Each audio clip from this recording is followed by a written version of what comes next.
Carrie Coon is one of the stars of the new film The Nest, about a family in the 1980s that moves from America to England and go through some major dysfunction.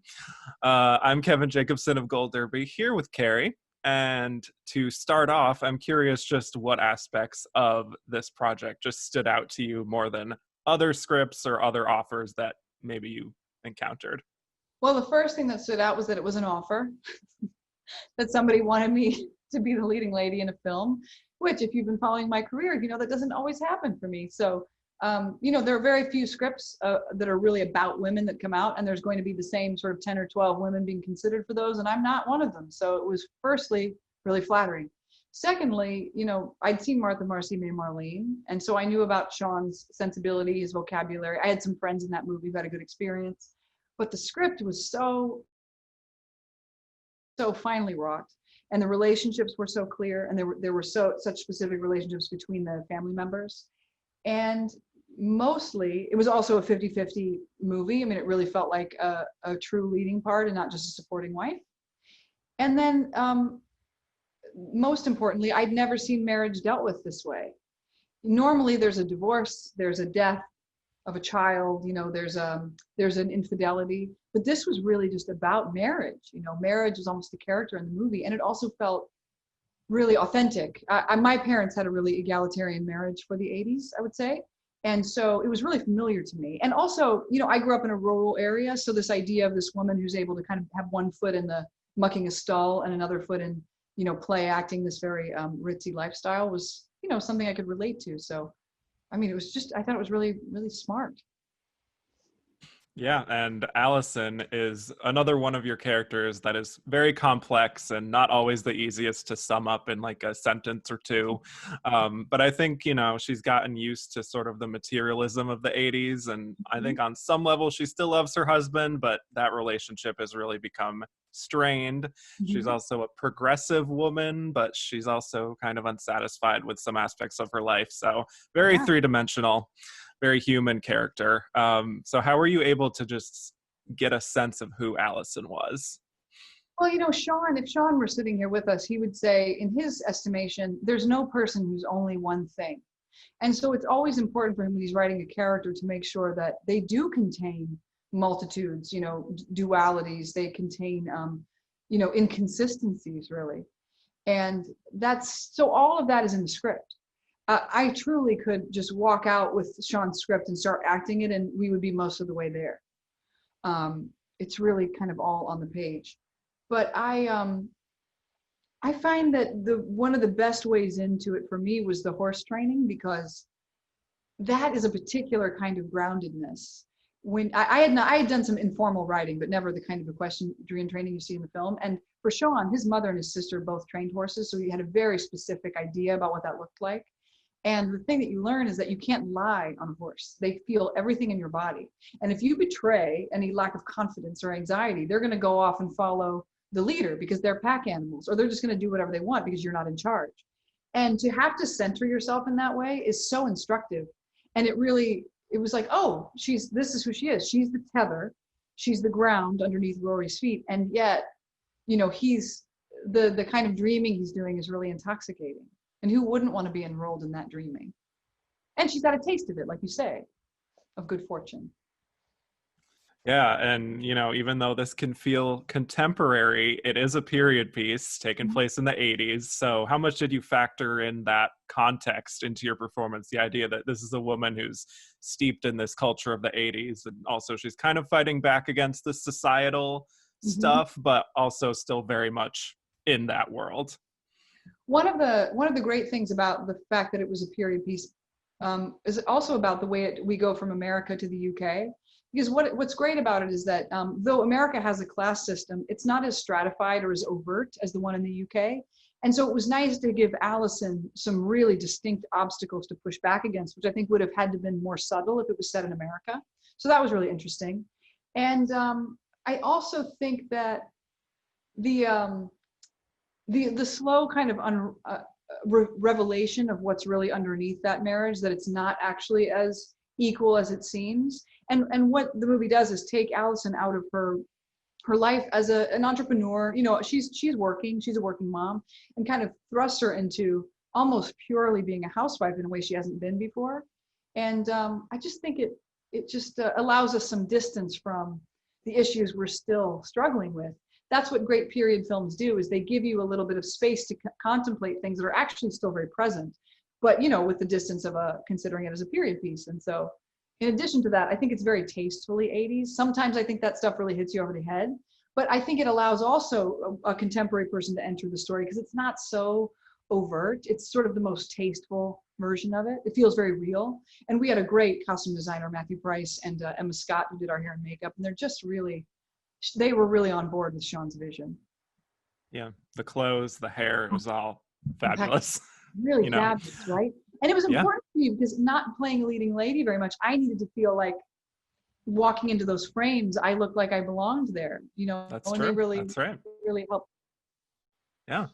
And working with Jude Law as your husband, what kind of work did the two of you put in to just establish that relationship that would show that there's still love there, but you know, at a certain point they've reached a level of resentment, I guess you could say.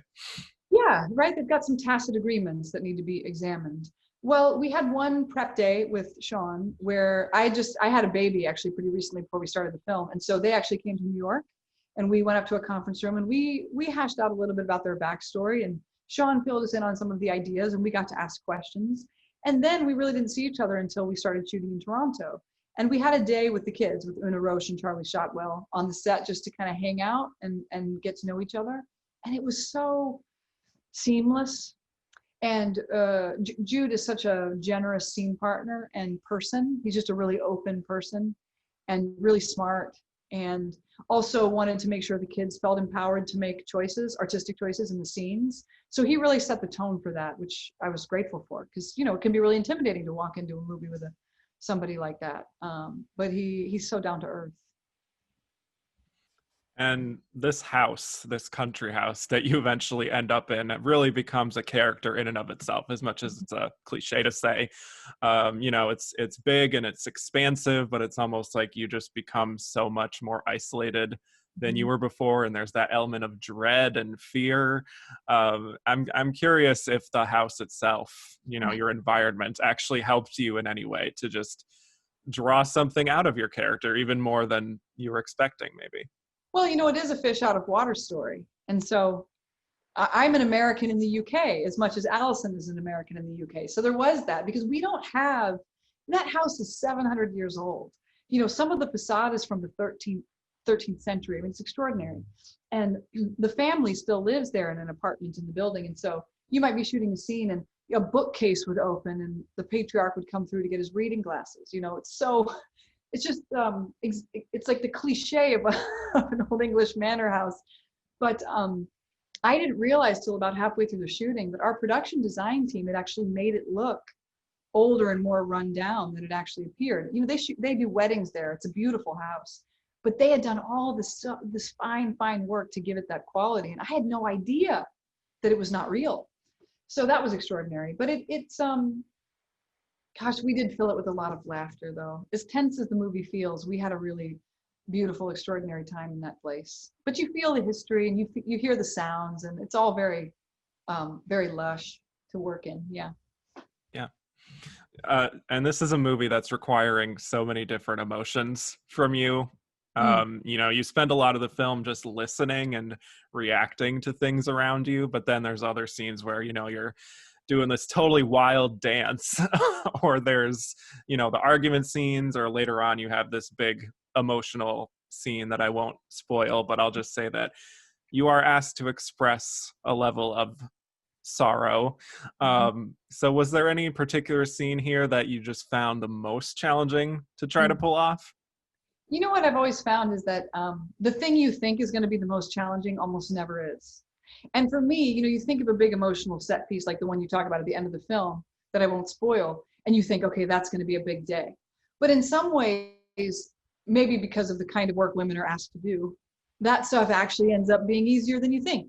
And then it'll be some weird little, like for me, it was a scene where I've realized the door has been opened and the door is unlocked after I just locked it, and I go and yell at the kids. for some reason, whatever that particular kind of anger and frustration was very difficult for me on that day. And I didn't see that coming. I didn't see that scene as being the one that was going to, you know, drive me nuts in the day of shooting. So it's never the thing you think it's going to be, I found. Yeah, never. Also, The scene was fun. It was hard because you have to dance in the 80s style. right. But it was so much fun to do. And again, fabulous. And you mentioned it a little bit ago, but I was also reading in another interview that you said you actually did have quite a bit of fun on the set, even though the film is quite tense and moody, and you might not expect that you would just have a barrel of laughs on that set. But I'm curious if you're an actor who's able to be like totally in a scene, and then once they yell cut, you can just make that switch and goof around, or if just like the heaviness of the scene still is lingering with you. I was shooting on The Leftovers one day, and Tom Perrotta, who wrote the book and was one of our producers, was on set, and I had this big, huge emotional scene to do, and it was the end of the day, and then we were walking out, and he was like, "Oh, he was crying, you know," and I was like, "All right, Tom, I'll see you later," and he was like, "Just like that? You can drop it just like that?" But the thing I always feel that as an actor, we have the gift of being invited to be fully expressed in a way that, you know, the average person in their job isn't asked to be. And so for me, it's always felt really healthy. And so, yeah, I've always been able to say, well, that felt really cathartic, and now I'm ready to go to bed. And I was alone in England with a nanny. I mean, my husband wasn't there. So I also had a baby. So I was just basically like raising a baby and then going to work. I didn't have a lot of time to think about my emotional preparation. I just had to show up and, you know, try to be present. So the older I get, the more I just do that, just sort of breathe into the moment and try to be with the other person. And directors are always surprised to meet me, I think, because of my work. They expect a really kind of heavy, dark person. And my family just doesn't understand my career at all. I love it. Well, you mentioned The Leftovers. You know, I wanted to go back to that because that was a show that, for those of us who watched it, were very deeply impacted by it, I think. And Nora Durst was such a fan favorite character, and I think a lot of people discovered you as an actress through The Leftovers. And I'm curious, with actors, what kind of relationship they have with their characters, and, you know, after they're done playing them, they've kind of put them away. And with Nora, I imagine it's such a special character to you, and I wonder if you could speak to maybe what she means to you now, and what the fan response to Nora has also meant to you. Well, that's a really palpable and applicable question right now, because so many people found their way to the show during the pandemic who hadn't watched it because they were running out of things to watch, and they finally, you know, took up someone's recommendation.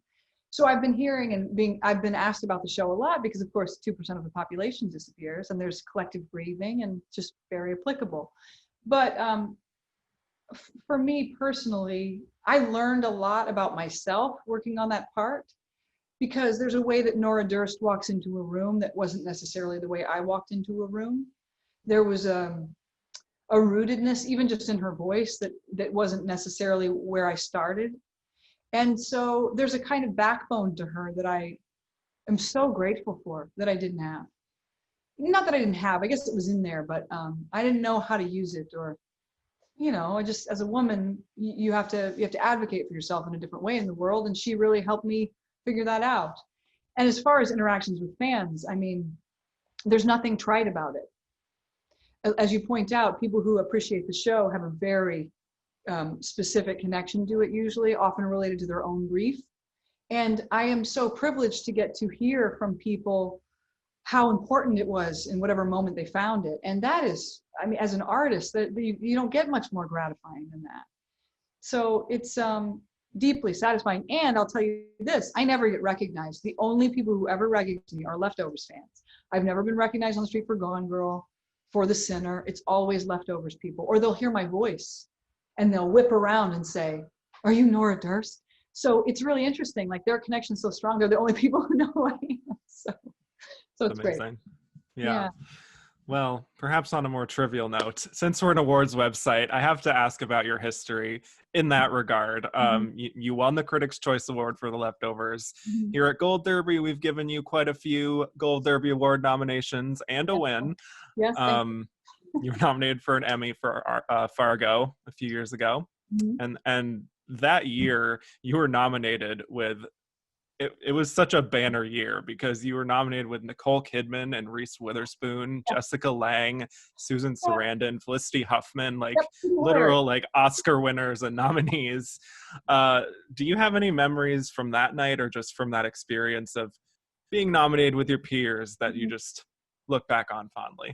Well, it was a very relaxing evening because I knew I wasn't going to win anything. Oh, People like that in your category. Um, it's funny. There's always a lot of anticipation about those events. Nerves, and you have to get dressed up, and there's a lot of pressure.